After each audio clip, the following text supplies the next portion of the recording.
近日，中国和俄罗斯1万多名军人举行了西部联合2021演习，演习创下了4个首次。这场演习体现中俄什么样的关系？为何引起西方国家的关切？我们有请曹卫东老师为大家解读一下。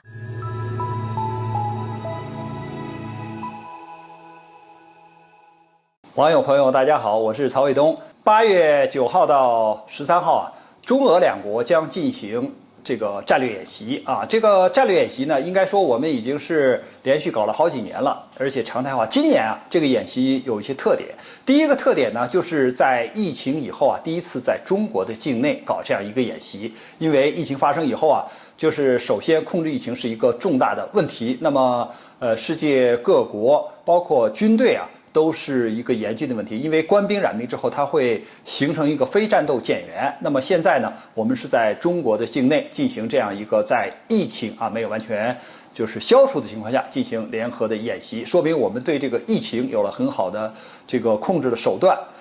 第二点呢，就是它这个规模，因为这次中俄两国的演习的规模还是比较大的1万多人，而且要动用大量的这种装备，就是包括飞机都是多型的飞机因为我们看到俄罗斯的飞机已经飞过来了那中国的飞机也在准备好了，当然包括地面上的这些装备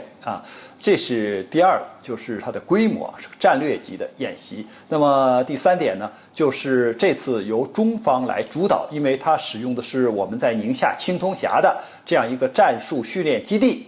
那这个我们把自己的陆军的战术训练基地让俄罗斯人进来看，而且呢一同在这里演习。因为这个战术训练基地它里边有很多的装备，还有地形的设置，还有呢就是一些模拟的装备所以这种训练的场地对对方的开放，也说明了我们一种高度的信任因为在去年的时候呢，我们曾经参加了俄罗斯举办的一个大型的战略演习，就是高加索2020这也是战略级的。当时这个俄罗斯也是动用了它大量的这个兵员装备然后我们也参加了，而且还使用了它的相关的装备，因为这有一个适应你比如说设置一些障碍，设置一些科目之后，是使用俄罗斯的这些装备，你能不能够快速的架设浮桥，你能不能快速的使用它的这种武器装备这有一个互信度。那么今年呢，是用我们的就中国人民解放军陆军的这种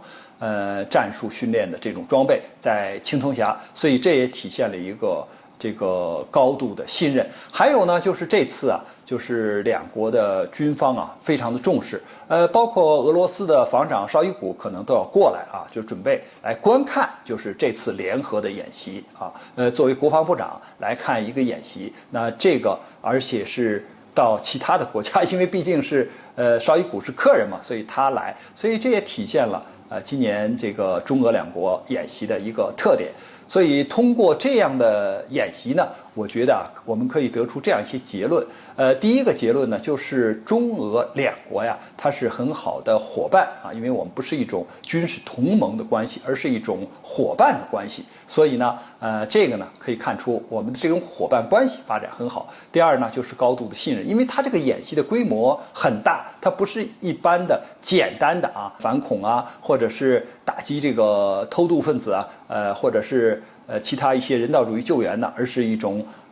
规模比较大的，而且这个难度也是比较高的联合作战演习。因为它这个演习的科目包括就是联合的侦察监视，首先你要判断敌情，判断这个威胁。第二呢，就是要电子的这种干扰。所谓电子的干扰，就是现代化的战争或者信息化战争，你一定要对这个无线电还有相应的这些信号进行侦搜，然后呢进行干扰要包括用这些通信所以这个是第二方面。第三呢，就是既然你找准了这个目标，找到了对手或者是潜在的威胁，那要联合进行打击。所以呢，从这个科目看呢，我们是进行联合的作战是这样一种情况。所以通过中俄两国